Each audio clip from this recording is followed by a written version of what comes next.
Inspire the Change. Je suis aujourd'hui chez Muriel Pichot à Bouc-Bel-Air, dans son cabinet qui vibre plein de douceur. Un vrai plaisir d'être là avec toi. Bienvenue Anne, et puis je suis contente de te montrer mon cabinet, là où je reçois tous mes patients en séance de naturopathie et en réflexologie plantaire. Voilà, puisque Muriel est naturopathe et réflexologue plantaire depuis maintenant 6 ans, donc ça remonte à 2014. Et dans sa vie d'avant, Muriel était responsable de projets informatiques dans une grande banque française. Et ben voilà, elle a eu des déclencheurs, des basculements. Je dis souvent des parce que souvent il y en a des petits, des moyens, des gros. On voit parfois pas les premiers. Et puis un jour on se lance. Et un jour tu t'es lancée. Ouais. Et toi justement, est-ce que tu peux nous parler du jour où ben voilà, tu t'es lancée, que ça faisait sens, que ça répondait à un appel depuis un petit moment. Et un jour tu t'es dit, pour moi ça y est, ça fait sens de passer à autre chose et de changer de vie. Oui, c'est tout à fait quelque ça. Quelque chose qui a peut-être plus de sens. Dis-nous voilà les déclencheurs et puis le pourquoi qui te travaille depuis un petit moment. Alors ça faisait longtemps que je faisais ce métier, que j'ai adoré au début de mon travail, de projet informatique. Voilà, dans les banques. Alors j'étais en société de services informatiques, donc du coup j'allais d'une entreprise à une autre, donc j'ai fait pas mal de métiers différents parce que c'est jamais le même. Mais à un moment donné, ce métier avait perdu tout son sens. Donc moi ce que j'aimais bien c'était les relations humaines et ah bon, moi non. Et voilà, les relations humaines, les contacts avec les différentes personnes et puis l'intérêt du travail parce que c'est quand même un métier que j'aimais bien. Puis au fur et à mesure des années, le boulot s'est dégradé. Je faisais des choses qui n'avaient plus aucun sens, plus aucun intérêt et j'y allais vraiment, enfin voilà, à reculons. J'avais du mal à me lever le matin. C'était compliqué pour moi de retrouver du sens à tout ça. C'était en quelle année ça que ça a commencé? C'est sur les 3-4 dernières années. Alors déjà quand j'étais enceinte de mon fils, j'étais en déplacement, j'ai fait toute la grossesse en déplacement sur Lyon. Donc voilà, c'était compliqué de ne pas pouvoir partager la grossesse avec le papa. Je rentrais le week-end, j'étais crevée, les tâches ménagères et tout ça. Donc voilà, c'était déjà compliqué. Et puis après, 3 ans et demi après donc, mon fils, la grossesse pour ma fille qui était plus compliquée, j'ai des contractions beaucoup, enfin voilà, pas mal de choses où je sentais qu'il fallait que je fasse une pause, tu vois, que je me que je prenne du temps pour moi et tout ça. Donc j'avais prévu de prendre un congé parental. Et donc du coup, d'avoir, je me dis, j'ai 3 ans pour monter un projet, quelque chose qui me fait vibrer, quelque chose qui me fait... Ah oui, donc là tu étais déjà prête en fait. J'étais déjà prête. Tu t'es dit, je vais en profiter que je suis en congé parental pour... Voilà, donc j'avais déjà prévu de faire autre chose, tu vois. Donc déjà en lien, alors pas avec la santé, pas de manière directe, parce que je voulais monter un système de coaching en ligne pour les personnes qui veulent perdre du poids. D'accord. Donc à une époque où ça n'existait pas encore. Donc je me dis, ça me laisse 3 ans. Je m'étais dit, je vais peut-être passer un BTS de diététicienne pour vraiment avoir un diplôme. Et puis monter un site internet, voilà, pour pouvoir aider des gens, tout ça. Or, du coup, j'ai pas eu l'occasion de le faire parce que même pas 1 an après la naissance de ma fille, j'ai découvert que j'avais un cancer. Et puis là, tout s'est arrêté. Les traitements, opérations, chimio, la radiothérapie. Donc en fait, tu rentres dans un train et puis pendant 1 an, tu vois pas le temps qui passe. En fait, c'est ça, toute ta vie d'un coup devenait focalisée et occupée par le traitement. Par le traitement, en plus ma petite fille qui avait 1 an et mon fils qui avait des difficultés aussi, donc en mode survie. Enfin là, du coup, tout ce qui me touchait moi personnellement, mes envies, mes besoins, tout ça, ça n'existait plus. J'étais effectivement m'occuper de la maladie et puis de ma maison, de mes enfants, de ma famille, quoi. Sans pouvoir me préoccuper de mes désirs, de ce que j'avais envie de faire. Donc là, on était quelque part en mode urgence, priorité et urgence en même temps. C'est tout à fait ça. C'est tout à fait ça. Et puis petit bout par petit bout, j'ai commencé à rencontrer des thérapeutes qui m'ont aidée, des ostéopathes. J'ai rencontré une association qui s'appelle Ressources à Aix-en-Provence qui aide les personnes qui ont des cancers. Et j'ai découvert une dame qui était naturopathe qui faisait des ateliers nutrition. Ok. Et bah, ça m'a parlé, ça m'a bien plu. Alors, j'étais pas encore prête parce que le déclencheur s'est pas fait tout de suite.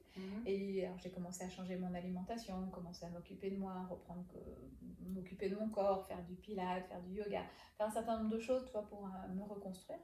Et puis après, En même temps que le traitement, là. Alors, le traitement était terminé, mais il m'a fallu du temps pour me reconstruire derrière. Parce que le traitement, c'est un rouleau compresseur qui te laisse complètement à plat. Et là, ben, c'est là que tu commences à ramer en général. Parce que quand tu es pris en charge par les traitements médicaux, les médecins, tu es comme quelque temps soutenu. Oui, tu as des visites médicales régulières et tout. Et puis après, une fois que c'est fini, on vous dit bon, merci, au revoir. Ah oui, c'est ça. Et puis là, couper les ponts directs. Voilà, et puis du coup, il n'y a plus rien, il y a un suivi tous les 6 mois, mais tu te retrouves seule. Ta famille, en gros, pense que tu es guérie, donc ils disent bon, bah, c'est tout. On parlait tout à l'heure de l'espace entre la grosse pathologie et le tout va bien, ou dans l'espace entre les deux, il n'y a rien. Et voilà, quelque part, et là, c'est tout à fait ça. Tu sens que ça va pas bien, mais tu es guérie sur le papier parce que toutes les analyses sont bonnes, mais quelque part, tu n'as pas retrouvé la santé. Donc, tu as une espèce de no man's land entre les deux où ben, c'est à toi de te débrouiller tout seul parce que tu n'as pas d'aide. Les médecins, ben, ils peuvent rien faire pour toi. Et puis, ben, le cancer a aussi écrémé pas mal de mes amis, donc je me suis retrouvée un petit peu seule. Et là, ben, j'ai dit, ok, qu'est-ce que je fais de ma vie ? Et ben, petit bout par petit bout, cette reconstruction, elle a été longue. Et puis, mais vraiment par hasard, un soir, j'allais manger à l'extérieur, j'avais besoin d'acheter du pain. Et puis, je vais dans un magasin bio, et puis je vois l'étiquette sur la fille, il y a marqué naturopathe. J'ai dit, chouette, ça me parle, ça me redit quelque chose.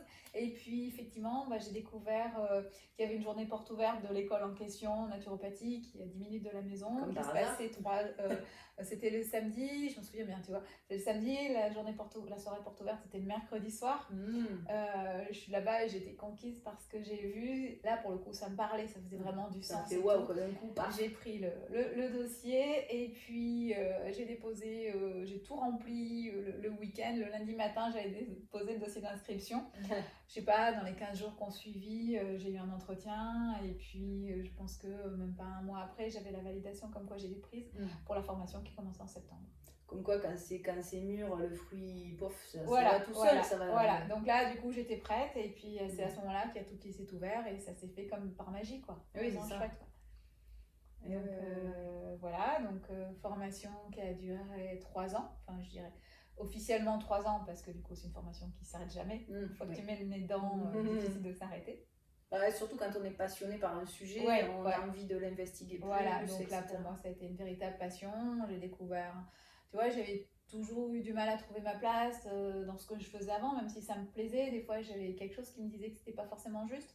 Là, quand j'ai intégré cette école de naturopathie, dans le groupe, j'étais à ma place, tu vois, ce que j'apprenais et tout, il y a tout qui résonnait. L'évidence. Tout qui vibrait, tout ce que j'avais voulu.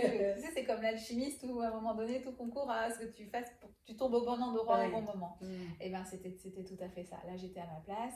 Et il y en a beaucoup qui ont lâché le chemin en cours de route parce qu'on a fini, on n'était pas nombreuses dans la promo. Mais non, c'était juste, voilà, j'ai adoré ce que j'ai fait, ça m'a parlé. Et puis j'ai continué après, donc à faire une formation en micronutrition, à faire plein de formations complémentaires. Et je continue encore, toujours, et je ne suis pas sûre de pouvoir m'arrêter un jour, quoi. La question, en as-tu envie? Sûrement je pense pas, non.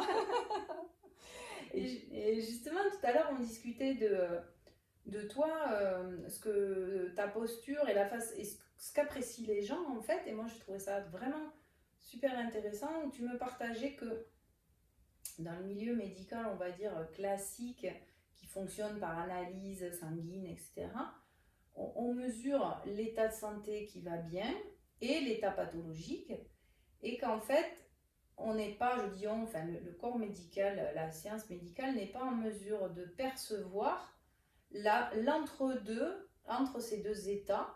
Et souvent, les gens sentent qu'il y a quelque chose qui cloche, mais les analyses ne permettent pas de dire oui, vous êtes en pathologie. Et j'ai trouvé ça extrêmement intéressant. Et tu me disais, c'est ce que souvent les gens apprécient chez toi quand ils viennent chez toi, de se sentir écoutés, entendus par je sens qu'il y a quelque chose qui cloche, mais le corps médical ne voit rien. Et en gros, on pourrait dire ben non, vous allez bien, qu'est-ce que vous imaginez? Et moi, il y a quelque chose qui m'est venu du fait que ça, quelque part, ça pourrait être, toi, ta manière de de changer le monde et de t'engager. Est-ce que tu pourrais nous partager la manière dont toi, tu vois ta... Parce que voilà, ça faisait sens, c'était important pour toi de passer à ça. Donc c'est qu'il y avait quelque chose de fort, un appel, donc quelque part une envie de contribuer, un appel à contribuer à quelque chose de plus grand que toi et qui partait de toi. Et est-ce que tu pourrais nous dire comment tu vois, toi, la manière de t'engager? Est-ce que tu te considères comme militante ou activiste ou engagée? Qu'est-ce que tu y mettrais, toi, derrière ces mots et dans ta manière de le vivre aujourd'hui? Alors, et peut-être dans la genèse, l'évolution. Oui, alors ça, effectivement, c'est des mots que moi, j'emploie pas dans mon vocabulaire. Engagement, oui, il y est parce que j'ai un engagement personnel pour aider les gens. Voilà, donc moi, ça va vraiment se jouer à ça. Ma cause, elle va être effectivement l'aide de l'humain. Sans autre... La cause humaine. Voilà, la cause humaine, mais sans mettre d'étiquette derrière. Effectivement, c'est aider les gens qui ne se sentent pas bien à aller mieux. Et à trouver quelle est la cause en fait de leur mal-être. Pourquoi à un moment donné, ce point de bascule qui faisait que jusqu'à présent tout allait bien, ils pouvaient manger ce qu'ils voulaient, ils pouvaient sortir, faire des trucs, et puis à un moment donné, ils s'aperçoivent que un verre d'alcool ça passe plus, ou que le dessert qu'ils ont mangé la veille ça passe pas, qu'ils se sentent pas bien, et que les intestins, le système hormonal, il y a tout qui commence à un moment donné à envoyer des petits signaux qu'on ne perçoit pas toujours au premier abord. Et ce que je dis toujours, c'est que le corps parle de plus en plus fort jusqu'à ce qu'on l'entende ou pas. Parce que c'est à chacun d'être à l'écoute de son corps, et il y en a qui veulent entendre et d'autres qui ne veulent pas entendre les messages. Et comme tu dis, il y a effectivement une grande différence entre l'état de santé, qui est vraiment là où je me sens bien, tout va bien, je peux faire ce que je veux et tout, et puis on se sent en harmonie, tout va bien. Et puis cet état de maladie qui est reconnu par la médecine. De toute façon, on a une assurance maladie, on n'a pas une assurance santé. Oui, c'est vrai. Et donc du coup, les médecins sont habitués à traiter les personnes malades. Je crois que c'est différent en Asie, justement. Ouais, je crois que eux, ils sont beaucoup plus dans la prévention. C'est ça. Mais nous, cette notion de prévention n'est pas reconnue. Normalement, en naturopathie, on est censé faire de la prévention. Mais il n'y a personne qui va venir te voir en disant « je ne suis pas malade, je voudrais continuer à ne pas l'être ». C'est un petit peu différent pour ta voiture. Tu l'emmènes bien, ta voiture, à l'entretien régulièrement. Voilà, tous les ans, tous les 2 ans, faire le check-up auprès du garagiste. Tu es prêt à payer ton entretien voiture.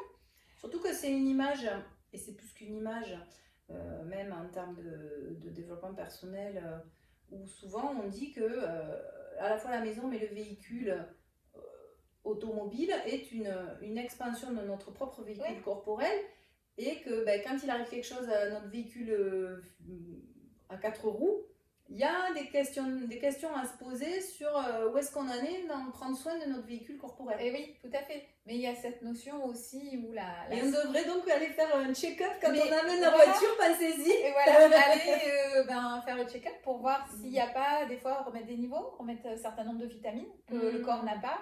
La vitamine D, principalement, où tout le monde est déficitaire. Donc des fois, c'est redonner un petit peu de vitamines. Voilà, faire de la prévention. Qu'on fait effectivement pour notre véhicule, mais qu'on ne fait pas pour notre corps, qui est notre véhicule sur Terre. Parce que si ton corps va pas bien, quelque part, tu ne peux plus exister. Et sans pour autant se dire, je vais tomber dans la peur d'être malade, dans l'hypochondriaque, c'est pas ça. Non, c'est vrai que la frontière, elle peut être ténue.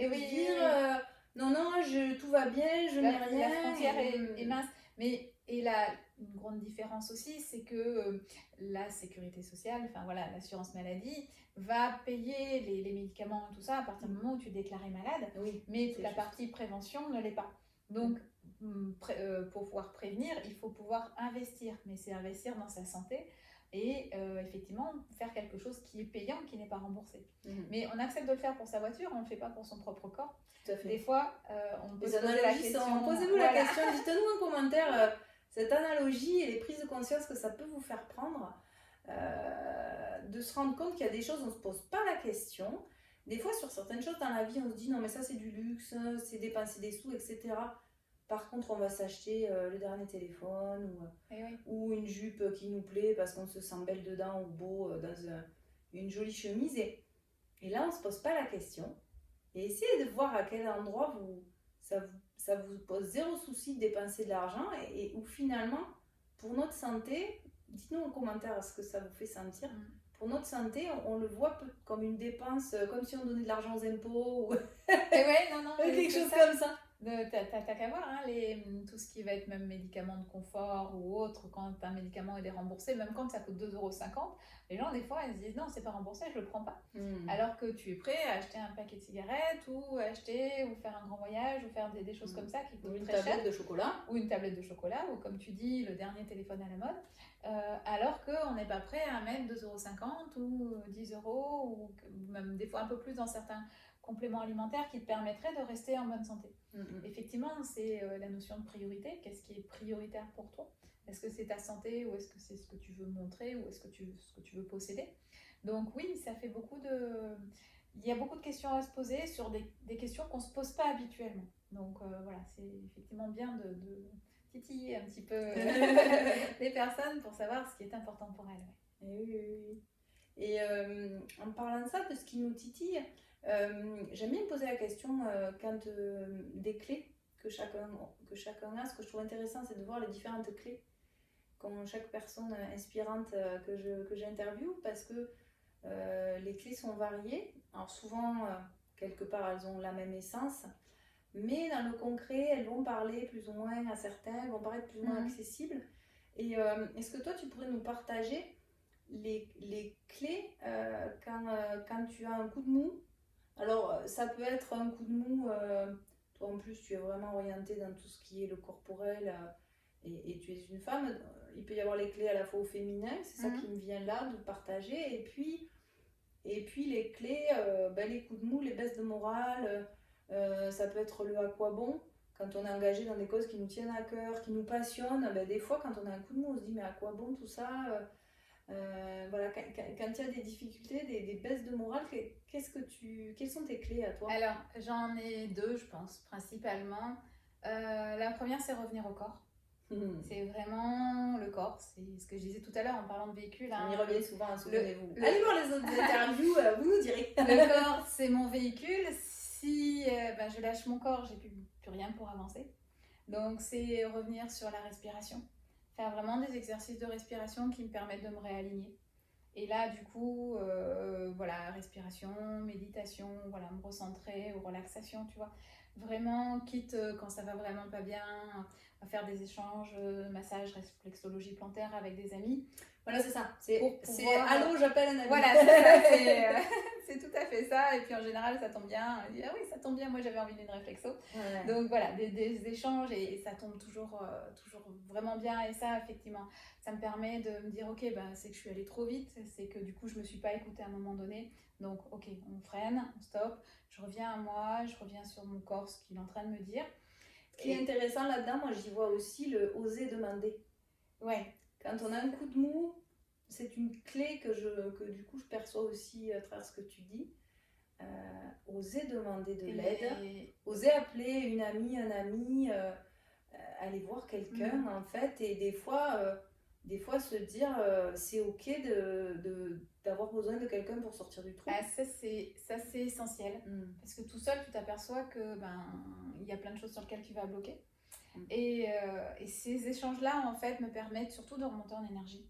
Parce que quand tu vibres avec une personne sur le même niveau de vibration, tu te portes l'un l'autre. Oui. C'est-à-dire que du coup, ça recharge les batteries, mais pour tous les deux, en fait. Oui. Et c'est ça qui est porteur, c'est qu'il n'y en a pas un qui donne et l'autre qui reçoit. Non, c'est les deux gagnent dans cette histoire. Et voilà, ça c'est moi mes moments de ressources. Et l'autre chose qui est importante, c'est effectivement par rapport à mon travail, où je sais que quand les gens sortent de mon cabinet, en général, pareil, ils sont ressourcés. Et je me dis que ça c'est une force de pouvoir aider les autres, et surtout leur donner des clés pour qu'ils aillent bien.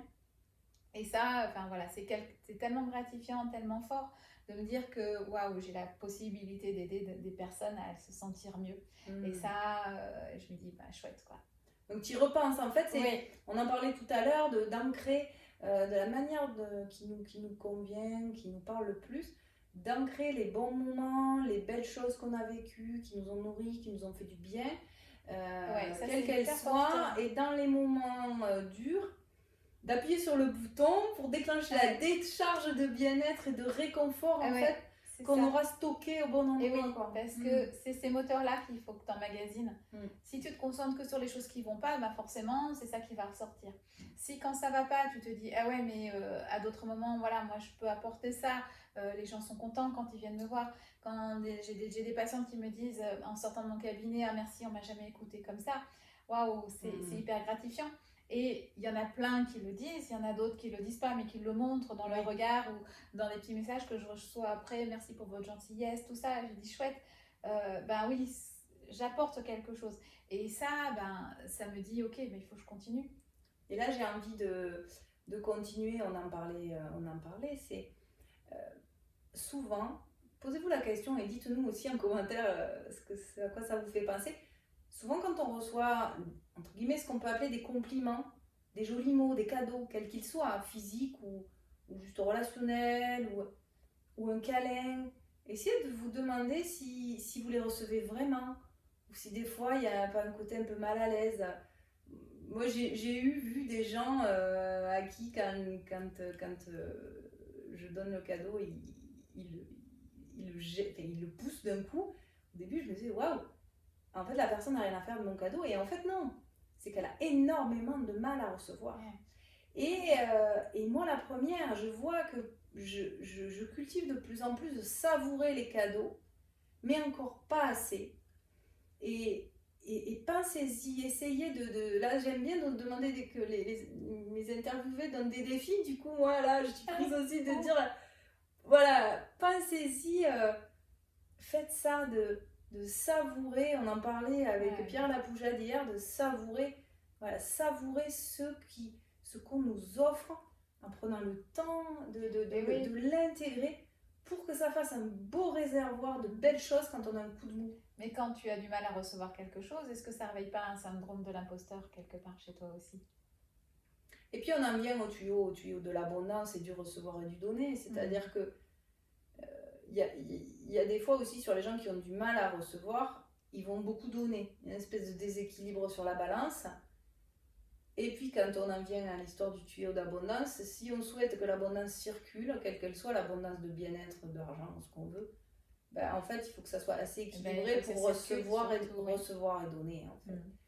Et ça paraît théorique dit comme ça, mais on en reparlera, mais ça reste de moi l'énergie. Je l'expérimente. Ça reste de l'énergie, et l'énergie elle se partage et ça circule. Et quand ça marche que dans un seul sens, et forcément il y a un déséquilibre et ça peut pas circuler comme il faut. Donc c'est donner, recevoir, et c'est plus difficile d'apprendre à recevoir quelque part qu'apprendre à donner. Oui, c'est fou. C'est assez fou parce que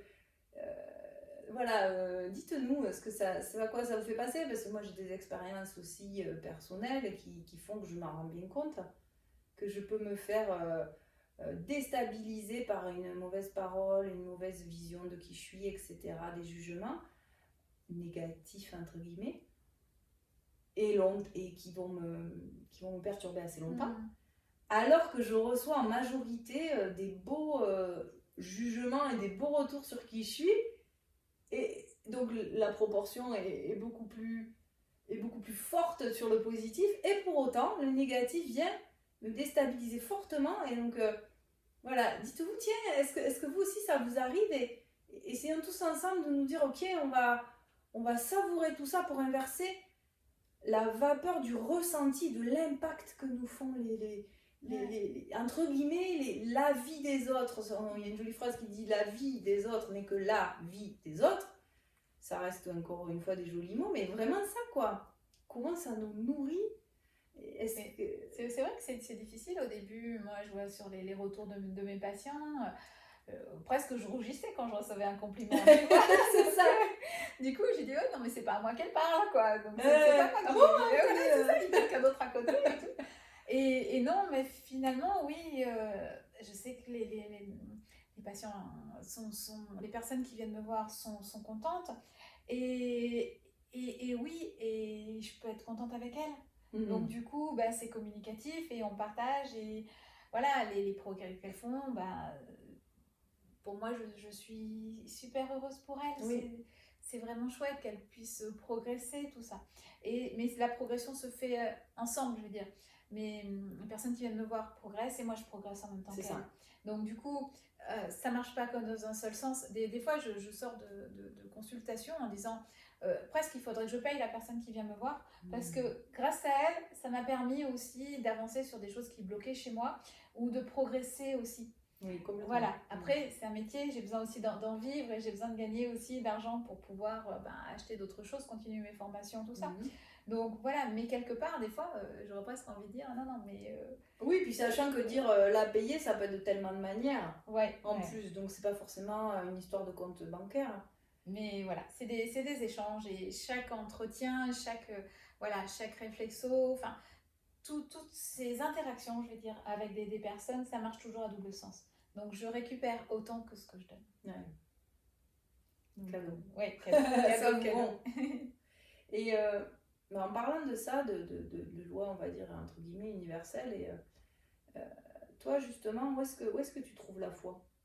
Et qu'est-ce que tu entends par là La foi dans l'humain, pour moi. C'est vraiment, c'est l'homme. Il y a tellement de... Alors, c'est rigolo ce que tu me poses cette question parce que à chaque fois que je ressens une nouvelle personne, je me dis mais en face de qui je vais me retrouver, tu vois. C'est toujours un petit moment d'appréhension en disant est-ce que je vais arriver à l'écouter, est-ce qu'on va réussir à communiquer, est-ce que le lien va se faire. Et puis à chaque fois je suis tellement émerveillée par ce que je vois, par toute la beauté que je décèle chez les gens, tout ce qui est à l'intérieur d'elle-même, quoi. C'est vraiment super, il y a toujours une communication qui se fait. Après, chaque thérapeute ne peut pas convenir à tous les patients. J'en suis consciente. Je sais qu'il y a des personnes qui me disent non, ça ne correspond pas à ce qu'ils attendent, ils ont envie de voir quelqu'un d'autre. C'est super, c'est très bien. Parce que effectivement, je sais que ça ne peut pas correspondre. Mais par contre, dans tous les cas, il y a un échange qui se fait. Je découvre la beauté intérieure des personnes et je suis subjuguée par ça. Et voilà. Et moi, c'est ça. Ma foi, c'est ça. C'est de découvrir ça encore et encore. C'est pour ça aussi qu'on s'est rencontrés, qu'on est en phase. Parce que c'est vrai que je t'en parlais tout à l'heure, je disais, moi, ma cam, c'est l'humain, quoi. Et oui. Je trouve que c'est juste incroyable. Alors, c'est drôle, parce que moi, j'ai toujours été très timide au début. Au niveau professionnel, j'arrivais pas à communiquer avec les gens, je restais dans mon coin. Mais je me suis aperçue qu'en fait, j'étais toujours en phase d'écoute. Et dans des milieux où l'écoute, elle est oubliée. Dans les grandes entreprises, c'est la guerre de qui a raison et tout ça. Et finalement, je me sentais pas à l'aise là parce que c'était pas comme ça que je pouvais vibrer. Et cette capacité d'écoute, là, je m'aperçois que les personnes qui viennent, elles ont des milliards de choses à dire. Elles veulent être entendues parce que la vie va tellement vite qu'il n'y a personne qui prend 1 heure, 2 heures, voire 3 heures pour les écouter. Et que là, du coup, elles découvrent ça. Et voilà. Et là, pour le coup, ma force, tu vois, c'est d'avoir passé toutes ces années à écouter ce qui se passait, comprendre ce qui se jouait à l'intérieur sur le verbal et principalement le non-verbal, que du coup, ça, c'est devenu une force. Et que voilà, maintenant, je peux faire jouer mon art, tu vois, dans toute sa splendeur, justement pour être à l'écoute à 100% pour les personnes qui viennent. C'est un peu leur permettre ce dont tu parlais tout à l'heure par rapport à toi, c'était de descendre du train quelque part. Oui. Et oui. De s'arrêter en gare. Oui. Et de regarder le paysage. Et de regarder le paysage et puis de se retrouver un aiguillage en disant voilà, maintenant qu'est-ce que je veux faire de ma vie, quelle direction je veux prendre. Est-ce que c'est suivre le train de vie des autres ou est-ce que c'est se poser les bonnes questions et savoir si j'ai envie de prendre la petite route de campagne ou voilà la route la moins passante, quoi. C'est ça, et le train en plus, il y a tellement d'expressions qui ne sont pas des hasards. Le train, le train de vie, et puis t'as métro boulot dodo. Voilà, il y a de quoi faire, on peut s'amuser. Si vous avez des expressions, dites-nous-les. Voilà, c'est ça. Et puis voilà, on a des chemins tout tracés. Enfin voilà, il y a des parents qui disent à leurs enfants tu vas faire telle étude, tu vas faire telle chose, et puis tu vas t'installer comme avocat, médecin ou tout ça, mais sans des fois jamais se poser la question qu'est-ce que j'ai envie de faire. Ma vie, c'est quoi? Oui, c'est un pilote automatique. Quelle est mon essence? Dans quelle direction j'ai envie d'aller? Et qu'est-ce qui me nourrit? On en revient sur la nourriture, ce qu'on disait tout à l'heure. C'est ça. La boucle est bouclée. Revenons aux basiques. Et oui, voilà, c'est ça. Donc, c'est prendre le temps de se poser, prendre le temps de se dire, voilà, qu'est-ce que j'ai envie de vivre pour moi, pour ma vie. La vie est tellement courte, ça passe tellement vite que C'est comme dommage TGV. de louper l'écart et de louper les embranchements, les aiguillages. Prenons les omnibus au lieu d'aller direct du Le point A au point TGV. B. Ah, c'est sûr que le TGV, t'as pas beaucoup d'occasion de descendre. Non, c'est ça. J'aime bien, du coup je vous en ai proposé un tout à l'heure, mais j'aime bien demander, est-ce que une impulsion, un défi, un challenge pour la communauté Inspire the Change, qu'est-ce que tu aurais envie de proposer, d'expérimenter? Alors ça j'ai un truc qui est facile à faire. Enfin facile, très facile à dire, beaucoup plus facile à dire qu'à faire. C'est toujours ça, c'est toujours derrière les choses simples, bigrement efficaces. C'est de revenir, on parlait de nourriture, mais il y a la manière dont on absorbe la nourriture, et déjà sur la mastication. Le premier stade de la digestion, c'est pas dans l'estomac ou les intestins, non, c'est vraiment la mastication. Et manger en conscience. Déjà. Et non pas de manger devant la télé, devant son téléphone, en train d'envoyer des mails, des SMS ou de faire 5 choses à la fois. Non, c'est de revenir au basique. L'alimentation est quelque chose qui se fait en conscience. Quand on mange, on doit déjà regarder ce qu'on mange parce que la digestion commence par les yeux, par le regard, par le visuel. Et puis ensuite, c'est savourer chaque bouchée que tu vas mettre dans ta bouche, à voir quel goût elle a, est-ce que c'est salé, est-ce que c'est sucré, est-ce que c'est épicé, est-ce qu'il y a une saveur, quelque chose, une odeur, la texture. Quelque part, ça me refait penser à ce dont on parlait tout à l'heure, le savourer les cadeaux. Est-ce qu'aussi, quand on mange quelque chose, est-ce qu'on n'est pas plus réactif quand c'est pas bon?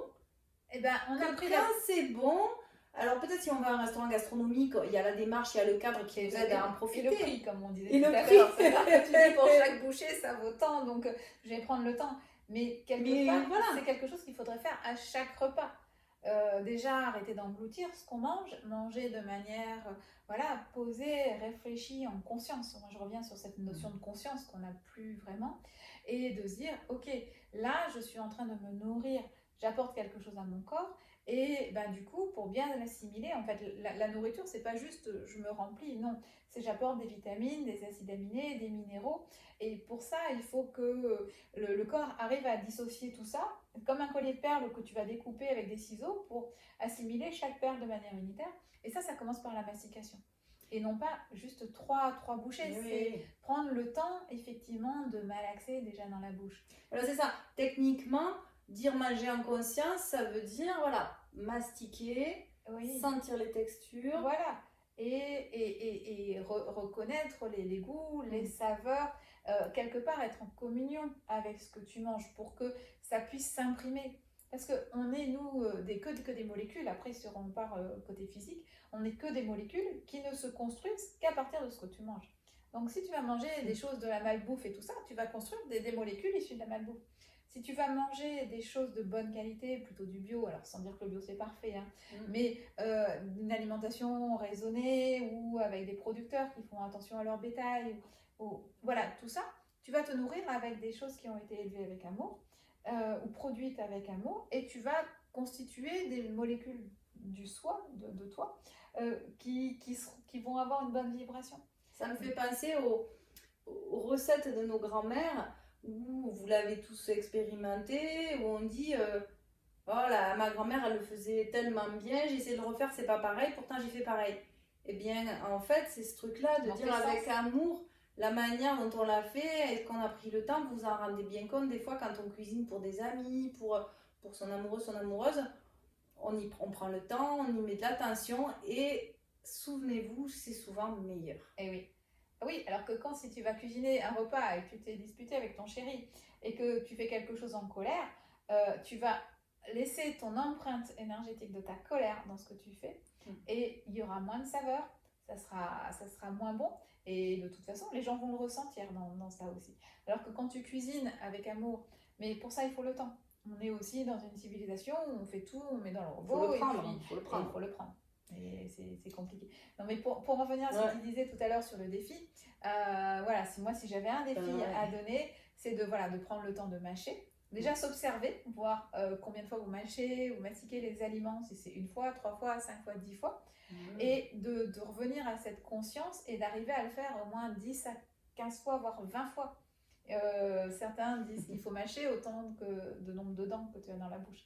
Donc, voilà. Et une amie thérapeute m'avait dit qu'il faudrait mâcher jusqu'à rendre liquide ce qu'on mange et boire comme si on mâchait. Tout à fait. Voilà, c'est manger les liquides et boire les solides. C'est ça. C'est tout à fait ça. Moi, ce que je dis, c'est il faudrait que ce qu'on avale, ça soit de la consistance d'un petit pot de bébé. Donc, c'est-à-dire qu'avant d'avaler, il faut que ce qui est en bouche, le contenu de la bouche, ça soit comme une compote de pommes, quoi. Tu vois, la texture d'une compote de pommes. Et vous pourrez peut-être vous dire, ah oui, mais à midi, j'ai pas le temps. Sauf qu'en fait, quand on fait ça, on mange moins.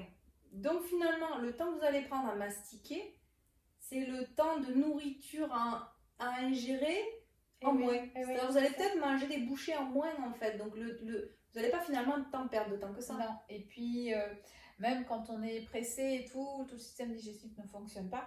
Et des fois, il vaut mieux sauter le repas, carrément, que de manger en étant en colère ou en étant perturbé ou manger sur le pouce.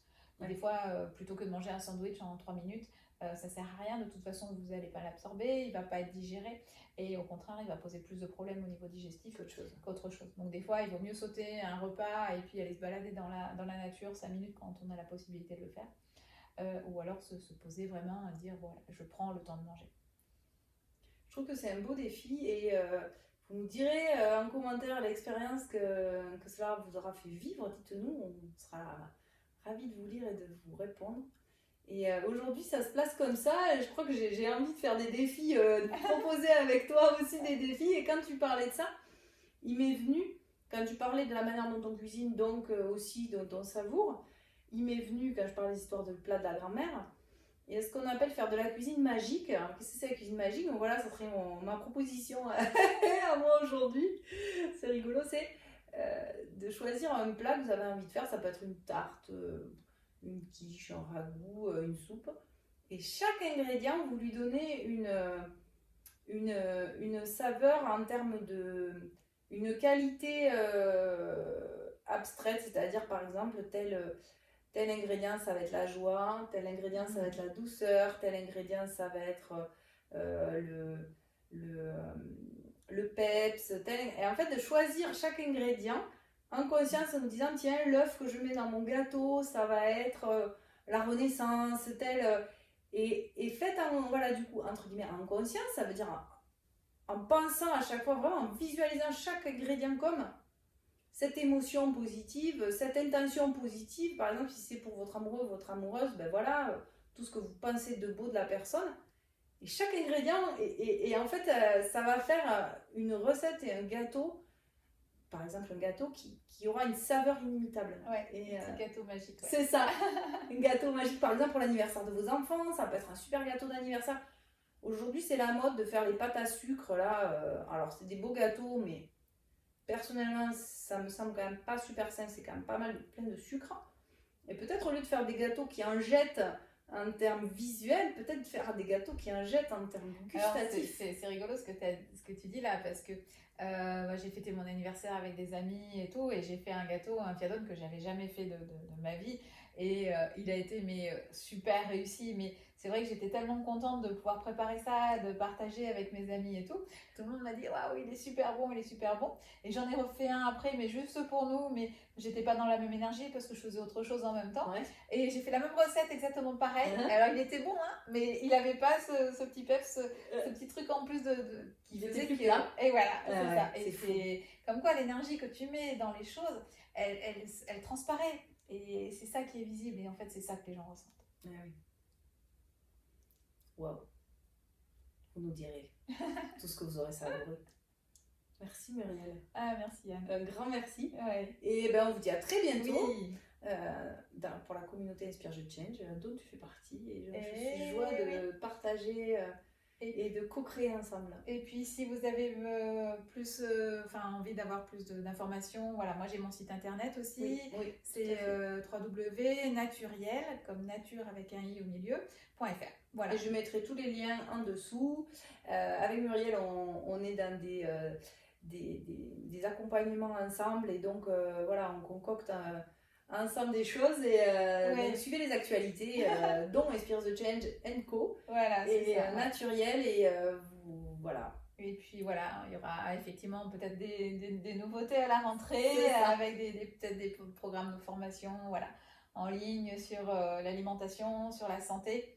Et vraiment, c'est comment mettre la santé en soi à différents niveaux, parce que la santé, voilà, elle est dans l'assiette, mais elle est dans plein de choses. Et c'est, voilà, quelles sont toutes les pistes à développer pour se sentir en santé et non pas en maladie, ni dans ce entre-deux-là qui est compliqué pour beaucoup de personnes. Et puis en fait, on en revient à Inspire, Expire, qui est vraiment l'essence d'Inspire the Change. Et ce que tu disais, quand voilà, ce qu'on vibre se concrétise à l'extérieur. Donc, inspirons tout ce dont nous venons de parler, cette saveur de la vie. Et revenir au corps, et revenir à la respiration. Si tu respires pas, tu meurs. Donc voilà, il faut cultiver ça aussi. Cultivons, savourons. À bientôt. À bientôt. Au revoir.